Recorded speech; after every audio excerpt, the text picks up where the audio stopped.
What we have here is a closed loop speed simulator with a speed control here driving an all-electric actuator. The speed control is getting its speed signal from a magnetic pickup.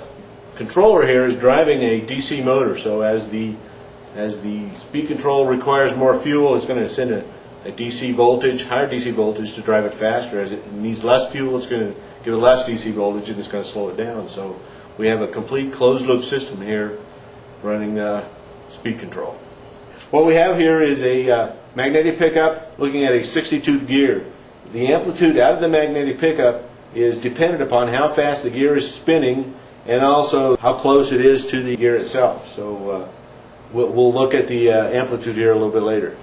As each tooth goes by and it counts each tooth, we're going to get an AC sine wave, and we'll see that on the oscilloscope a little bit later. We have a potentiometer being driven by the actuator, so as we increase fuel here, it gives the potentiometer more voltage to drive the DC motor. That's going to increase or decrease speed on the motor. This is the electric power governor. It actually controls the speed, sending its output to the actuator.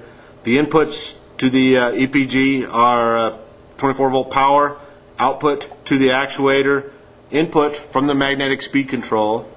We have 3 potentiometers on top here to control the PID and adjust the PID parameters to the controller.